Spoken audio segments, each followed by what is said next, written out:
chers fidèles auditeurs de Sim Radio, chers fidèles internautes et téléspectateurs du groupe City News et Téléweb Média. Merci de nous recevoir chez vous et très heureux de vous retrouver aujourd'hui pour un nouveau numéro de votre émission City Sport Club. Et oui, City Sport Club reprend, c'est votre émission préférée, l'émission des vrais fans de sport qui va analyser, décortiquer tous les faits majeurs de l'actualité sportive et particulièrement footballistique, notamment les résultats des 5 grands championnats européens, à savoir la Ligue 1, la Liga, la Premier League, la Bundesliga et le Calcio italien. Mais aussi notre championnat local, à savoir la Ligue 1 sénégalaise, sera au rendez-vous dans cette émission. Et comme chaque lundi, je suis accompagné par mon fidèle consultant, Romain. Bonsoir. Bonsoir, Mapaté. Comment vous allez? Je vais bien, merci. Heureux d'être là.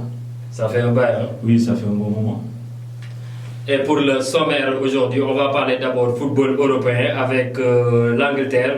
Ça a joué la 23e journée. Le choc qui opposait Liverpool face à Manchester United s'est soldé par une victoire des Reds 2-0. Le dauphin Manchester City a été tenu en échec 2 buts partout sur sa pelouse. En Espagne, on jouait la 20e journée. Le Real qui bat l'FC Séville 2-1, tandis que le Barça qui gagne difficilement 1-0 sur sa pelouse. Italie, ça a joué aussi la 20e journée. La Juventus, plus que jamais leader, après sa victoire 2-1 contre Parme avec un doublé de Cristiano Ronaldo. L'Inter, le dauphin, a été tenu en échec par Lecce. Allemagne, ça a joué la 18e journée. Le Bayern étrit le Hertha Berlin 4-0, tandis que Dortmund fait une remontada incroyable grâce à Haaland, la recrue norvégienne. Et on va terminer avec la Ligue 1 sénégalaise. Teungueth FC, plus que jamais leader, après sa victoire 2-1 sur la pelouse de Diambar. L'AS Douane remporte son duel face à l'AS Pikine 2-0 et Dakar Sacré-Cœur qui rate la seconde place. Voilà pour le sommaire. City Sport Club, c'est maintenant.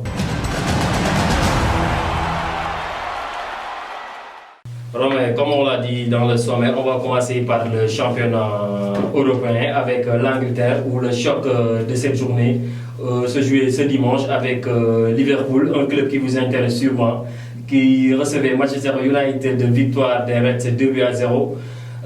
On va dire que la question que beaucoup se posent, c'est qui va arrêter Liverpool avec cette série d'invincibilité incroyable? C'est la question que je me pose aussi, qui va arrêter Liverpool. Et je ne vois pas une équipe capable d'arrêter Liverpool en vrai. On croyait que Manchester United pourrait faire la différence ce dimanche, mais malheureusement, voilà, Liverpool a été au-dessus, bien au-dessus de Manchester United. Donc on a vu une équipe bien placée, on a vu une défense également qui était au rendez-vous. Joe Gomez, qui au match précédent avait quelques failles, mais là qui s'est rattrapé avec le match de Manchester United. Donc aujourd'hui, la question que tout le monde se pose, bien évidemment, c'est qui va arrêter cette équipe. Oui, Manchester a fait un match honorable. Hein. On a vu qu'ils ont eu pas mal d'actions pour ouvrir le score. Mais les individualités de Liverpool a pris le dessus avec cette tête de Virgil van Dijk et ce but de Mohamed Salah qui est parti de sa moitié de sa partie de terrain pour marquer le deuxième but. Oui, on a vu une équipe de Manchester United qui a posé son jeu. Et une équipe de Liverpool qui en a profité aussi. Manchester a laissé beaucoup d'espace. Liverpool en a profité pour déployer son jeu avec des individualités comme Mohamed Salah. On a également Virgil van Dijk qui, sur un corner, une passe de Trent Alexander-Arnold, a fait la différence par un coup de tête. Donc aujourd'hui, je peux dire qu'en début de première période, Liverpool était un peu froid, observer un peu Manchester United et a laissé United poser son jeu, dérouler son jeu. United également qui s'est un peu ouvert, qui a donné facilement à Liverpool la chance d'accéder à ses camps. Et voilà, ça finit par concrétiser avec un Virgil van Dijk qui est très performant, qui fait parler de lui comme à chaque match. Voilà. Cette forme de Liverpool, Romain, nous rappelle au temps de Arsène Wenger, lorsqu'il était coach d'Arsenal, les Invincibles d'Arsenal, on se rappelle en 2004, lorsque Arsenal avait terminé le championnat sans le moindre défaite. Est-ce qu'on peut dire actuellement en toute objectivité que cette année c'est la bonne pour Liverpool? Oui, moi je dirais que cette année c'est la bonne pour Liverpool, mais après, il ne faut pas oublier qu'on est en Angleterre et qu'on a en face des équipes qui sont très performantes. Donc aujourd'hui. Liverpool, il a 16 points d'avance sur Manchester City avec un match en retard en plus. Voilà, un match en retard, mais bon, après. Pour Liverpool, je crois que c'est gagné, mais bon, après, il faut faire attention. On a vu l'année dernière Liverpool qui était bien parti, mais qui s'est fait rattraper par des matchs nuls, qui s'est fait rattraper également par beaucoup de retard. Donc après, a donné l'opportunité à Manchester City de revenir, de prendre le dessus. Et après, on a vu City, comment ils ont déroulé et comment ils ont fini le championnat. Et l'Angleterre est un championnat très difficile. Et l'année dernière, on a eu à attendre jusqu'à la dernière journée pour pouvoir voir le vainqueur. Donc aujourd'hui, je pense que voilà, on a Liverpool qui est bien parti, on a Liverpool qui a des points d'avance sur les équipes qui sont derrière. Mais voilà, on a des équipes qui sont capables quand même de fatiguer Liverpool, on a des équipes qui sont capables de faire la différence. Voilà. Le dauphin de Liverpool, c'est Manchester City, qui a été tenu en échec sur sa pelouse par Crystal Palace 2 buts partout. Est-ce que c'est bon pour la confiance à un mois des huitièmes de finale de la Ligue des Champions? D'autant plus qu'on sait qu'ils vont affronter le Real de Madrid, qui est dans une forme étincelante. Ouais, je crois que ça a été une bonne opération, je peux dire entre guillemets, pour Manchester City. Ça va permettre à Pep Guardiola de voir un peu qu'au niveau défensif, ils sont un peu faibles. Et donc à ce moment de rectifier le tir avant d'aller pour le Real de Madrid. Donc je vois que Manchester City a des difficultés au niveau défensif. Et voilà, cette année, c'est ce qui leur pose problème. Ils ont une attaque qui fait parler d'elle, mais après derrière, la défense, elle n'est pas au top. Et donc on a un Otamendi qui est là, mais voilà, qui n'est pas très très performant en quelque sorte. Donc voilà, hier on a pu le constater. Après un doublé de Kun Aguero, on a vu City se faire attraper par un but qui a fait très mal. D'ailleurs, on va rester sur cet aspect, c'est-à-dire la défense de Manchester City. On sait qu'ils ont une armada offensive exceptionnelle, avec les Aguero, De Bruyne, Sterling, Mahrez, etc. Maintenant, ce qui fait défaut, c'est leur défense. Est-ce qu'ils doivent impérativement aller chercher Kalidou Koulibaly, d'autant plus qu'on sait que cette année, il est plus que jamais sur le départ? Pourquoi pas chercher Koulibaly, pourquoi pas chercher quelqu'un qui sera un leader au niveau de la défense. Donc pourquoi pas chercher quelqu'un qui sera là pour mettre tout le temps les autres au même niveau. Donc on a vu Liverpool a rectifié le tir en achetant Virgil van Dijk. Aujourd'hui, au niveau défensif, Van Dijk est là et à chaque fois il part à ses coéquipiers. Et donc on voit que ça paye derrière. Donc Liverpool aujourd'hui, pour marquer un but face à Liverpool, il faut vraiment bosser. On le voit, ils ont eu combien de matchs sans encaisser un seul but. Donc là, je crois que City devrait revoir sa défense et peut-être recruter un Kalidou Koulibaly, on ne sait jamais. Donc aujourd'hui, Kalidou Koulibaly, on le connaît, c'est un défenseur qui est là, qui a fait ses preuves en Italie, et voilà, qui peut atterrir en Angleterre et qui peut aussi faire des preuves. Parce qu'on a vu nettement la baisse de forme de Otamendi et John Stones, raison pour laquelle Guardiola a mis Fernandinho pour le repli en défense centrale. Et on sait tous que Fernandinho, c'est un milieu défensif. Oui, c'est un milieu défensif. Donc aujourd'hui, il faut trouver la bonne méthode. Et moi, je pense que la bonne méthode, c'est de trouver un défenseur qui sera là, qui sera patron de la défense, comme on l'a pour Liverpool, comme on l'a également à Manchester United. Donc on a des patrons qui sont là, qui font. On a Maguire à Manchester United aujourd'hui, et la preuve, on lui a confié le brassard de capitaine. Donc c'est pas anodin. Même le Real avec le Sergio Ramos, Paris, Ramos, Thiago Silva, voilà. Tous les grands clubs font leader en défense. Ils font leader en vrai. Et Liverpool, bien que Henderson soit capitaine, moi je dirais que c'est Van Dijk le capitaine parce que c'est lui qui motive ses troupes, c'est lui qui met tout le monde au top, au même niveau. Voilà. Qui ramène tout le monde à l'ordre dès que quelqu'un s'endort.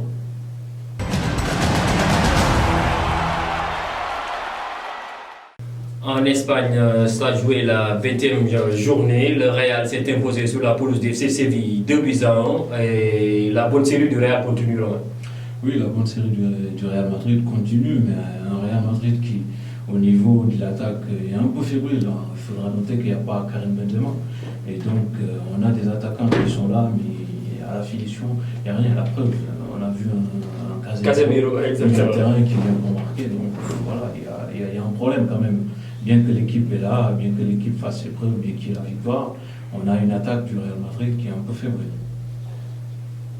Et comment vous voyez ce double visage du Real de Madrid? On sait qu'en début de saison, le Real a fait un début de saison poussif, avec cette gifle du côté du Parc des Princes, 3-0 contre le Paris Saint-Germain. Et depuis que Zidane a pris Valverde, on peut dire que c'est lui qui a changé la saison du Real de Madrid. Oui, il y a beaucoup d'équipes qui ont une entrée en championnat difficile. Donc on parle du Real, mais on peut parler aussi de Manchester United, on peut aussi parler de Leicester. Donc ils ont eu des débuts très difficiles, mais aujourd'hui, voilà, qui sont revenus au top niveau, voilà, qu'ils ont appris, voilà, qu'ils ont rectifié certaines choses, et voilà, ça paye aujourd'hui. Et c'est le cas du Real Madrid. Zidane est arrivé, il faut noter qu'il y a eu des départs. Zidane est arrivé, a repris l'équipe, et il y avait beaucoup de travail à faire. Beaucoup de travail à faire, et aujourd'hui, je pense qu'il est à son niveau. Et qu'est-ce qu'il fait? Il va dérouler, il va essayer d'avoir le championnat, il va essayer également d'avoir la Ligue des Champions. On verra bien ce que l'avenir réserve au Real Madrid, parce que là, ils sont dauphins du Barça. Et donc, il n'y a pas une grande différence. C'est juste sur les groupes différents, je pense, Exactement, qui sont séparés. Mais donc, plus 27 pour le Barça et plus 25 pour le Real pour revenir. Le Real pour rattraper le Barça.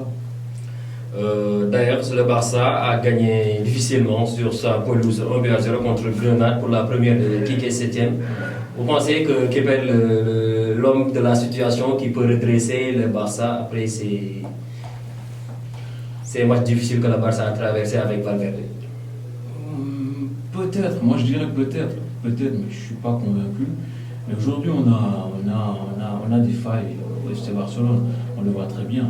Il n'y a qu'un seul homme, pour moi, personnellement, c'est mon avis personnel, il n'y a qu'un seul homme, c'est Messi. Donc après, sans lui, je pense qu'il y aura toujours un problème au niveau de Barça. Hier, on a vu que l'absence de Luis Suarez aussi a affecté la défense, on ne le veut pas.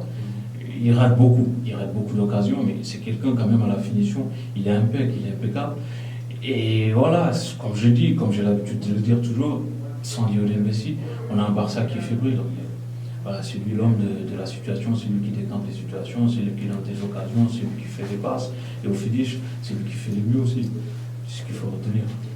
Le nouveau coach a l'habitude de lancer des jeunes. Comment vous trouvez la politique de lancer des jeunes? Parce qu'on rappelle que Valverde avait lancé Ansu Fati, mais il l'a lancé sur quelques matchs, après il l'a remis sur le banc. Mais le nouveau coach a cette politique de lancer les jeunes. D'ailleurs, il a mis hier le jeune Rookie Pub qui a fait un match fantastique. Oui, je pense qu'il est sur la bonne voie, à ce niveau. On peut le voir en Angleterre, donc, avec Frank Lampard, interdit de recrutement, Chelsea a eu ses jeunes, et aujourd'hui ça paie. Donc après, ça ne paie pas à 100%, mais bon, je pense avec un peu d'encadrement, un peu de formation, ils seront au top niveau. Et le Barça, ils l'ont commencé avec Ansu Fati, et Ansu Fati a fait ses preuves. Et donc aujourd'hui, il a donné sa chance, le nouveau entraîneur, il a donné sa chance à ce petit qui vient d'arriver. Et je pense qu'il fera ses preuves. On verra bien ce que ça va donner. On verra bien. Il vient de débuter, donc on laisse le temps de dérouler et on verra ce que ça va donner au finish. Le troisième du championnat, l'Atlético, a été battu sur la pelouse d'Eibar 2-0. Et c'est Séville qui a été battu par le Real. Donc le Barça qui creuse l'écart sur leurs concurrents.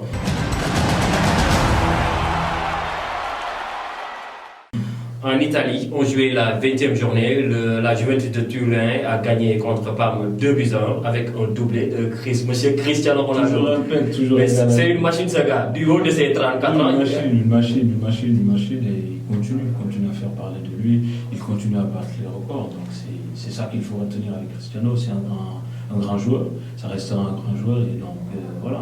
Il était en Espagne, il était en Angleterre, là, il est en Italie, il fait toujours parler de lui et je pense que c'est pas fini. Autant pour Messi, c'est la même chose. Ils feront toujours parler d'eux. Seulement que Chris, voilà, il côtoie les championnats et dans chaque championnat il passe, il bat les records et après voilà, on a un joueur qui est simplement fantastique. C'est un homme de défi, hein? Oui, un homme de défi. Parce que beaucoup croyaient qu'il n'allait pas réussir en Italie avec ses 34 ans. Oui, mais il le fait avec ses 34 ans, il est toujours là, athlétiquement, physiquement, il est là, il est bon. Donc après, voilà, il fait ses preuves. Moi, je dirais qu'il n'a pas fini, il a beaucoup de choses à faire. Voilà. Le dauphin, l'Inter, a été tenu en échec sur la pelouse de Lecce, un but partout. Est-ce que vous pensez que Conte peut mettre fin au règne de la Juve? Parce qu'on sait que ça fait 7 ans que la Juve est champion d'Italie. C'est possible, il peut le faire. Mais il a 4 points de retard. Oui, 4 points de retard qui peut se rattraper. Il n'y a que 4 points. On a vu des équipes avoir 10 points et qui se sont fait rattraper. C'est Liverpool. C'est le cas de Liverpool l'année dernière. Donc aujourd'hui, tout peut se passer. On n'a pas encore fini le championnat, donc on est loin d'avoir fini le championnat. Il y a des matchs qui vont arriver. Il y aura des matchs difficiles pour la Juventus. Il y aura aussi des matchs faciles, mais aussi difficiles pour l'Inter. Donc voilà, aujourd'hui, il faut s'attendre à tout, moi je dirais. L'autre club milanais, à savoir le Milan AC, a gagné 3-2. Ibrahimovic, c'est le porte-bonheur du Milan. Depuis qu'il est de retour, le Milan achète les victoires. C'est la médaille porte-bonheur, je dirais, Zlatan. Donc, partout où il passe aussi, il fait parler de lui. Donc, c'est un joueur, bien qu'avec l'âge, il était aux États-Unis, il a fait parler de lui. Bien que le championnat américain, on en parlait peu. Mais les gens avaient écho de lui, Zlatan qui marquait des buts extraordinaires, qui est toujours égal à lui. Il vient en Italie et je pense que voilà, c'est une chance pour le Milan. Certains me diront que non, il a l'âge avancé, mais bon, moi je dirais que ça ne veut rien dire. Donc aujourd'hui, on a au Barça, comment il s'appelle encore, Arturo Vidal. On a Arturo Vidal qui est au Barça, on a Arturo Vidal qui fait ses preuves, on a Arturo Vidal qui se bat. On avait également l'ancien Boateng qui était là, bien qu'il n'a pas eu un temps de jeu. C'est vrai que voilà, on a des anciens joueurs qui sont là et qui permettent aux jeunes voilà, de voir où l'avenir les mène.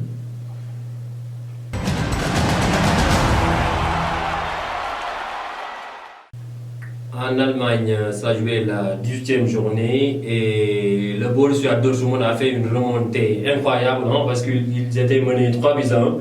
Mais la sensation, c'est le Norvégien, le jeune Haaland de 19 ans, qui a fait un triplé en 14 minutes. Ah, Haaland, lui, il fait mal. Lui, il fait mal depuis son équipe, depuis Salzbourg. Donc, on a vu un Haaland face à Liverpool qui a beaucoup fatigué en Ligue des Champions. Et voilà, aujourd'hui, il continue à faire parler de lui. C'est un bon attaquant qui est jeune, qui a de l'expérience et qui a de l'avenir devant lui. Donc, je pense qu'il a beaucoup à apprendre encore. Et il fera feu et flamme dans l'avenir, moi, je pense. Voilà, Salzbourg a perdu 2 grands joueurs, moi je dirais, Haaland, Minamino, le japonais. Voilà, le japonais qui est venu à Liverpool. Et voilà, aujourd'hui il fait parler de lui en Allemagne. Le Bayern Munich qui enchaîne victoire 4-0 sur la pelouse de Hertha Berlin. Vous les voyez revenir comme leader, puisque aussi c'est comme la Juve, ils sont 7 fois champions consécutifs. Ils peuvent le faire, le Bayern. Ils ont une bonne équipe, ils ont des jeunes talents qui sont là, ils ont également des attaquants qui sont là prêts à marquer et qui ne flanchent pas. Donc aujourd'hui, moi je dirais qu'ils ont tout pour venir au top niveau. Donc après, comme je dis, le championnat il est loin d'être fini, donc tout peut se passer, on peut avoir des surprises. Et comment vous trouvez la situation de Coutinho qui au Barça, on connaît son talent, Coutinho, mais au Barça, il peinait à montrer son véritable talent, mais il réussit au Bayern Munich. Ça s'explique par quoi? Manque de confiance ou bien... Ouais, moi je dirais que c'est un manque de confiance. Ou bien la pression, parce qu'on sait que Barcelone, Real, il y a beaucoup plus de pression par rapport au Bayern Munich. Moi je partirais plus pour le manque de confiance, parce qu'il est arrivé au Barça, et en milieu de terrain, il y a du monde. Il y a du monde. Aujourd'hui, lui, il était jeune, il est arrivé au Barça, il a trouvé du monde, donc il fallait faire ses preuves. Et voilà, ce manque de confiance, ça va aussi avec la pression, comme tu l'as si bien soulevé. Et aujourd'hui, on le voit. Au niveau du Bayern, il est plus libéré, il joue mieux, et voilà, il fait la différence. C'est le cas pour Lukaku aussi. Lukaku en Angleterre, à Manchester United, voilà, il était un peu renfermé, bien qu'il avait un temps de jeu. Mais on le voit, aujourd'hui, il y a une différence entre le Lukaku de l'Inter de Milan et le Lukaku de Manchester United. Voilà. On rappelle que le leader c'est Leipzig qui a gagné 3-0 contre le Werder de Brême qui consolide sa place de leader. Est-ce qu'on aura un nouveau champion cette année? Parce qu'on vraiment on a envie de voir un nouveau champion. Du côté de l'Allemagne, c'est le Bayern qui domine depuis 7 ans. Du côté de l'Italie, c'est la Juve qui domine pendant 7 ans. De l'Espagne, c'est le Barça. France, c'est Paris Saint-Germain. On a vraiment envie de voir cette année de nouveaux champions quand même. Même comme Liverpool, champion d'Angleterre. En France, ils s'attendent à Marseille. Ça c'est impossible. Ça peut se faire. On a vu les faiblesses du Paris Saint-Germain sur certains matchs, on a vu les PSG un peu fébrile. Et donc on peut s'attendre à tout. Comme je dis, on est aujourd'hui à un niveau, les clubs sont à un niveau très élevé, les clubs dépensent beaucoup d'argent, ils achètent des joueurs, ils forment des joueurs. Donc aujourd'hui on peut s'attendre à tout. Liverpool, moi je dirais que peut-être c'est quasi impossible qu'il se fasse rattraper, mais pour les autres championnats, on a un Paris Saint-Germain qui a 6 points ou 7 points d'avance sur l'Olympique de Marseille. On a en Espagne un Barça qui a, je peux dire, 0 points d'avance sur le Real. Ouais. On a en Italie une équipe de Juventus qui a 4 points. Donc on peut s'attendre à tout. Il y a des équipes qui peuvent revenir, comme je dis. On peut avoir des faiblesses, on peut avoir des matchs difficiles, on peut avoir des matchs faciles. Mais voilà, une petite erreur peut engendrer de grosses pertes. Vraiment, on l'espère.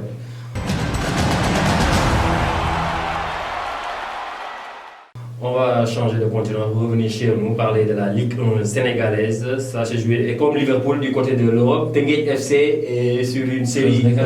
Ouais, elle est invincible. Hein? Elle est invincible. 6 matchs, 5 victoires, 1 match nul. Elle vient conforter sa position de leader, et ce qui est magnifique. C'est ce que toute équipe souhaite avoir, c'est ce que tout entraîneur également veut voir. Donc aujourd'hui, Teungueth FC vient prouver, vient creuser l'écart, vient conforter sa place de leader. Et on ne peut pas magnifier cela. Ils sont allés gagner sur la pelouse de Diamba, une pelouse qui n'est pas évidente. Ils sont allés à l'extérieur, ils ont pris 3 points, ils sont très précieux. Donc voilà, ce qui est extraordinaire. Jaraaf a perdu face au Stade de Mouran, 3-1. Et le champion en titre, le Génération Foot, a été battu 1-0 par le CNEPS, 1-0. Et l'AS Douanes qui bat Pikine et chipe la place de Dauphin à Dakar Sacré-Cœur, qui a été tenu en échec par Louga, par la Ndiambour, 1 partout. Maintenant, on va rester sur une équipe, c'est-à-dire le champion en titre, Génération Foot. Comment s'explique ce visage méconnaissable de champion en titre à la relégation? Parce qu'il a un point devant sur le premier relégat. Il peut y avoir des troubles, il peut y avoir aussi la fatigue d'une équipe qui a donné ses forces lors du championnat précédent. Donc après, tout cela peut venir affecter également le mental de cette équipe qui est là. Il peut y avoir la pression, il peut y avoir, comme je dis, la fatigue du championnat qui vient de se terminer. Donc aujourd'hui, on a une équipe qui est là, une équipe fébrile, une équipe qu'on espère peut-être revenir à sa forme et sortir de la zone de relégation. Est-ce que le fait de vendre leur meilleur joueur au club partenaire, parce qu'on sait que Génération Foot est en partenariat avec le FC Metz, exactement, est-ce que le fait de vendre leur meilleur joueur au club formateur leur permet de garder le cap au niveau national? Moi je dirais que ça va les affecter, parce qu'après s'ils vendent, donc après comme je dis, il faudra leur donner du temps de revenir, il faudra leur donner du temps de se mettre à niveau, il faudra leur donner du temps de mettre en place cette armada qui est là. Donc comme Génération Foot est un club formateur, aujourd'hui il faut s'attendre à ceux qui vendent après à des partenaires, à ceux qui vendent à l'extérieur. Voilà. Et après il y aura des jeunes qui viendront, il y aura des jeunes qui vont prendre la relève et qui auront un temps pour pouvoir se mettre à niveau. Et les résultats des autres matchs, Niary Tally a été battu par le Casa Sport 1-0. Magnifique. Oui, Mbour FC qui bat l'US Gorée 3-0. Et Ndiambour qui fait match nul contre Dakar Sacré-Cœur. L'AS Douanes qui bat Pikine 2-0. Et Jaraaf qui perd à domicile contre le Stade de Mbour. Au classement, TFC 16 points, leader, plus que jamais leader, suivi de l'AS Douanes 13 points. Et Dakar Sacré-Cœur qui complète le podium en bas du classement. CNEPS qui a battu Génération Foot et premier relégat avec 6 points, et l'US Gorée est dernier avec 1 point. Ouais. La magnifique histoire, c'est Casa Sport qui bat Niary Tally. Ça quand même c'est magnifique. Ça fait plaisir pour moi. Voilà, alors c'est terminé pour ce numéro City Sport Club. Je te remercie pour ta disponibilité, tes analyses pertinentes. Merci à toi, Mapaté, et à la prochaine. Voilà, c'est terminé pour aujourd'hui. Rendez-vous lundi prochain. Je remercie Badou à la caméra, Papifal à la réalisation. Lundi prochain avec Romain pour un autre numéro de votre émission City Sport Club. D'ici là, portez-vous bien et excellente suite des programmes.